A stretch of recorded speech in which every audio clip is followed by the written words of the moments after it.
throughout the years there have been many different hairstyles. From the mullet, the bob, the beehive, and the perm, they all had their day. Although some were better than others, they were all influential. Today, most of us have noticed braids are the new it hairstyle. As a member of society trying to keep up with all the new trends, I have spent countless hours trying to learn these new and upcoming hairstyles. Today, I'm here to show you just a few different ways you can braid your hair. First, I'm going to start with the one and only classic braid. The classic braid is probably the easiest braid of all of them. You start with the hair in just basically a ponytail. You divide into 3 even sections of hair. 1, 2, 3. And basically it's the same pattern throughout the whole braid. So you're going to take the outside strand, which is in my right hand, cross over the middle. Then you're going to take the other outside strand, cross over the now middle, which was before the right stranded. And then you're going to go right over middle, left over middle, right over middle. And it's pretty simple. Usually boys can actually do this braid. The braid, when you finish the classic braid, you'll tie it with a ponytail. Carrie will now show us what the finished classic braid actually looks like. Her hair is really thick, so she has thicker strands of hair throughout the braid. Although the classic braid is very simple, it paved the way to more complex braids. Although it is called the French braid, it is not actually French at all. It actually originated from North Africa.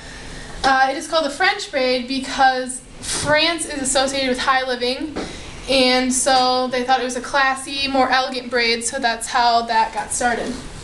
For the French braid, you will start at the crown of the head, and some people you can start up here too, and also some people put French braids in about the bangs of the hair, but I'm going to start at the crown, just the classic French braid. You're going to split the hair into 3 pieces. This is more difficult than the classic braid because it has more elements to it. Split the hair into 3 even sections of the crown. Then you're going to scoop up hair from each side, combine it with the outer, which is in my right hand, outer strand, cross over the middle, so it's kind of like the classic braid in that way.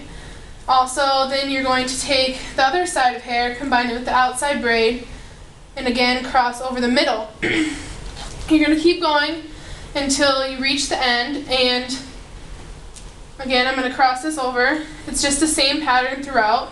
It's a little difficult to learn at first, but I actually kind of taught myself. I used to practice on my Barbies. For the French braid, once you get about to here, you won't have any more strands to pull in from the side, so you're going to have to just finish the whole braid with a classic braid and again tie the hair with a ponytail. Krista has a finished French braid on her hair, which starts up here, as you can tell, at the crown, and as it gets to about here, there's no more hair to pull in from the sides, so she has to finish with a classic braid and again ties it at the end with a ponytail. The classic and French braids have been used for a long period of time, but recently a new style of braid has emerged, and that is called the fishtail. The fishtail looks very complex and it's difficult, and I thought it was going to be difficult before I learned how to do it. But actually, once you get it down, it's almost as easy as the classic braid. It doesn't have as many elements. So to start with the fishtail braid, you're going to just start with the hair in a ponytail basically. You're going to split it into 2 again. And from the right side, you're just going to take a little strip of hair, cross it over the middle, over the right strand, and you can combine it with the other strand of hair in the left hand that I have here. Also, then you're going to take the other side, do the same step, but make sure this is combined. The strand that you crossed over, you got to make sure that it is combined with the left strand that you did. Cross over the newly pulled strand into the other strand of hair. It's kind of hard to keep it all together sometimes because it falls out. You got to make sure it's really tight or else it won't stay. So then just keep going down. And you're just going to keep pulling just average sections of hair, almost like an inch thick of hair, throughout the middle. Her hair is kind of easy for this to do because it's so thick and easily done. Okay, so basically, sometimes you can tie it here. Just leave it like that. That's actually kind of a pretty style. But also when you get to the end, you're gonna just keep going down, down, down, down, down until you finish with the whole entire fishtail braid, and you're gonna knot it with a ponytail. Ashley has the fishtail braid. Her hair's a little thinner, so her strands are a little skinnier, and her braid is a little loose here just because her hair is so thin that it won't stay into the loop, but that's about it. So the styles may change throughout the years, but braids are here to stay.